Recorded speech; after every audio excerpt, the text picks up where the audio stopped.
He didn't step into the Alaska summit as a politician. He entered as a brand, wrapped in gold, guarded like a king, and followed like a storm. When Donald Trump's jet descended over Anchorage, the world held its breath. This wasn't diplomacy. It was theater. The runway gleamed under synchronized military jets, the red carpet rolled out with surgical precision, and within seconds, two silhouettes appeared. One, a former US president, the other, a sitting Russian leader. Trump and Putin, side by side, stepped into a custom-armored limousine. No translators, no aides, no intermediaries. Just silence, steel, and two of the world's most polarizing men locked inside a bulletproof capsule, leaving the planet to wonder what was being said and what wasn't. There were no peace treaties, no trade deals, no communiques, because that was never the point. For Trump, Alaska wasn't negotiation. It was resurrection. After months of courtroom battles and headlines soaked in scandal, this summit became his stage. His return to the spotlight, not as a former president, but as a billionaire showman reclaiming control of the narrative. The spectacle was deliberate. Airspace over Anchorage was restricted. Convoys of bulletproof Cadillac Escalades mirrored presidential motorcades. Russian and American intelligence intercepted encrypted signals, not of diplomacy, but of symbolism. Inside the sealed summit hall, white noise generators hummed to drown potential eavesdroppers.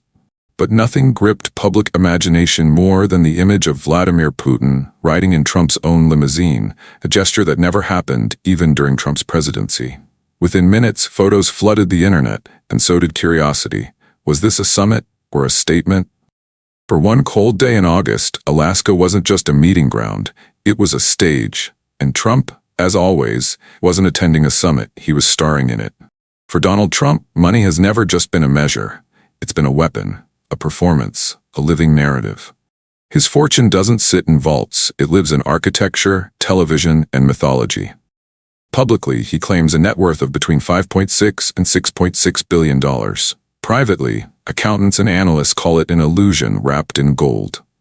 Behind the towering facades of Trump Tower, Mar-a-Lago, and his global golf empire lies a paradox, value that expands and contracts depending on the spotlight. In courtrooms, his lawyers argue that his assets are worth less to soften tax blows. On campaign stages, the same properties triple in value to project dominance. In Trump's world, numbers are not math, they're theater. The crown jewels of his empire, Trump Tower in New York, Mar-a-Lago in Florida, and the Trump National Doral in Miami, are not just real estate. They are monuments engineered to host power, attract loyalty, and echo his mythology of control. The marble isn't for beauty, it's armor. The gold leaf isn't decoration, it's declaration. Even Forbes struggles to pin him down, estimating his true fortune closer to $2.5 billion. But for Trump, perception is valuation. The more the world doubts him, the richer he becomes, in attention, leverage, and fear. He once said a building's worth increases simply because his name is on it. It was mocked then, but history proved him right. Trump isn't just a name, it's currency. It sells, intimidates, and negotiates. In his world, wealth doesn't define him, he defines wealth. Every dollar is a headline, every building, a stage, every exaggeration, a strategy. And as long as people are counting, Donald Trump is winning, not in numbers, but in narrative. When Donald Trump left the White House, he didn't retire, he relocated his throne. Mar-a-Lago, valued at more than $350 million, is not merely a mansion. It's a fortress of symbolism, a command post dressed in marble and gold.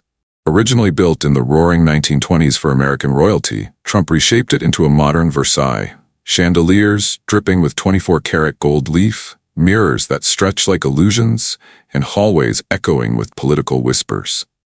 Since leaving office, Mar-a-Lago has doubled as both residence and nerve center, legal war room, fundraising hall, and sanctuary for loyalists. Beneath its chandeliers, alliances are reborn, strategies drafted, and the future of power rehearsed like theater. Every dinner is a summit, every guest an audience. But Mar-a-Lago is only half the empire, the other half rises in black steel and glass. Trump Tower, the skyscraper that turned Fifth Avenue into his personal runway. Worth around $400 million. It's more than architecture, it's autobiography. Inside, Versace-styled penthouses crown the skyline with diamond chandeliers, gilded columns, and panoramic windows reflecting not just New York, but Trump himself. When he changed his primary residence from New York to Florida, it wasn't nostalgia, it was strategy. Florida has no state income tax, stronger asset protection laws, and more loyal ground. The move saves him millions yearly while shielding his empire from courtroom storms. Together, these two monuments, one golden, one steel, form the geography of Trump's power. Mar-a-Lago represents loyalty and resurrection. Trump Tower stands for legacy and dominance. Between them flows an invisible current, the belief that architecture can command loyalty and walls can amplify influence. Long before the Alaska summit made headlines, the sound of twin Rolls-Royce engines over Anchorage announced something bigger than diplomacy. A spectacle in motion. Trump Force One sliced through the clouds like a golden missile. A Boeing 757 worth over $100 million, rebuilt not for comfort, but for command. Inside, it's less jet and more fortress. Gold-plated fixtures, suede leather seats embroidered with the Trump crest, wood panels polished like mirrors, and a private cinema glowing behind armored doors. Every inch whispers power, precision, and excess. But the real message isn't luxury, it's control. When that jet appears, airspace trembles, cameras turn, headlines rewrite themselves. Trump could have flown in silence, but he chose thunder. Trump Force One isn't transportation, it's theater in the sky. A $100 million declaration that he doesn't just arrive, he enters the world like an empire descending from the clouds. When Trump arrives, it's never just a drive, it's a declaration. The billion-dollar convoy moves like a rolling fortress, a choreography of armor, engines, and gold. At its core, a matte black Cadillac Escalade, bulletproof, blast-resistant, trailed by an identical decoy vehicle to confuse the eyes that dare to follow. Inside, deep burgundy leather stitched with the Trump crest, a secure communications briefcase hardwired beneath the seat, and silence heavy enough to feel scripted. Behind it, a Rolls-Royce Phantom glides in ghost-like motion, luxury turned intimidation. A Tesla Roadster customized with reinforced panels follows, symbolic, contradictory, deliberate, and hidden among them the mythic gold Harley-Davidson, a relic of ego and legacy, gleaming like liquid fire. This is not transportation. It's theater in motion. Each turn of the wheel is calculated, each reflection of sunlight intentional. For Trump, engines are instruments, and roads are stages. He doesn't commute, he commands.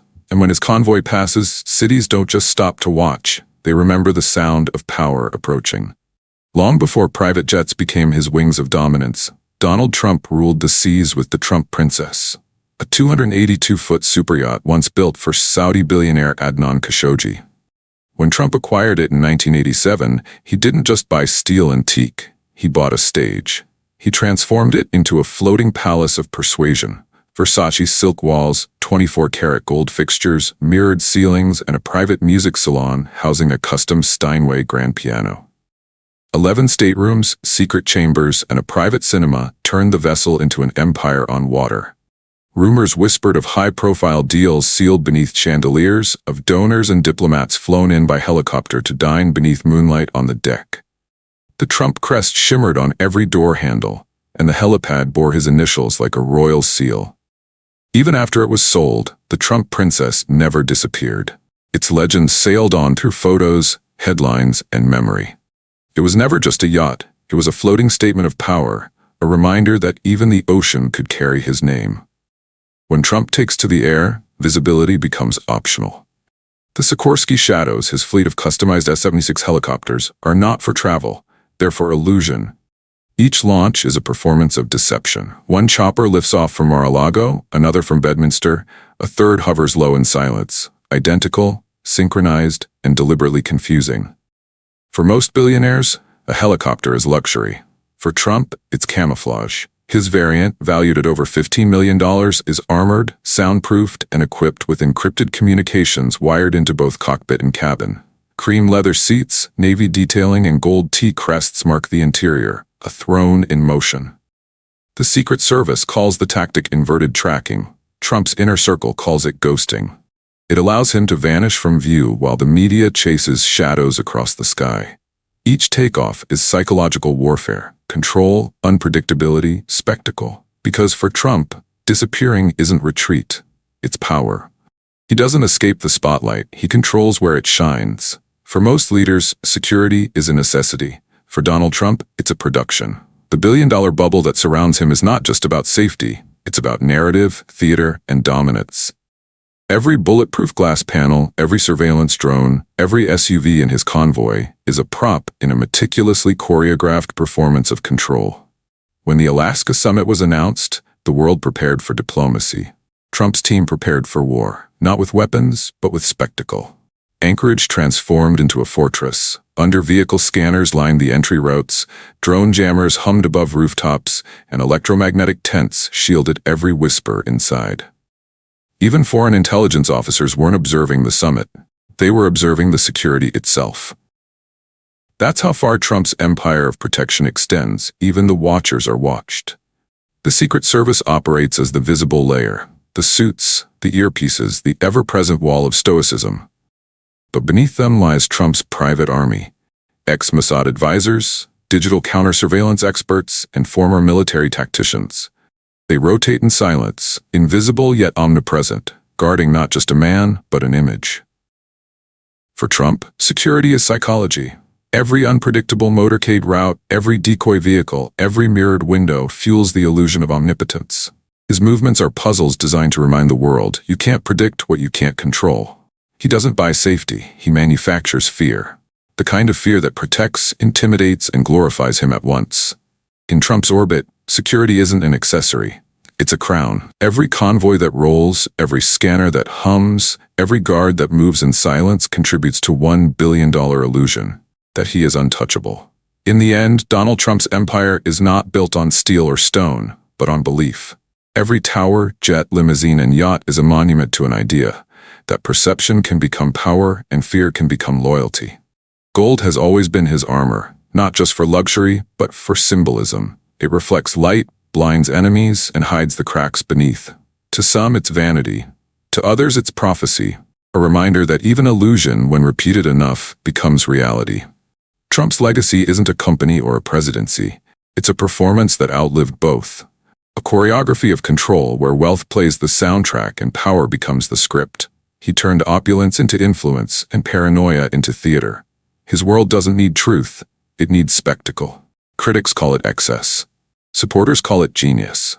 But history will call it something else, a mirror.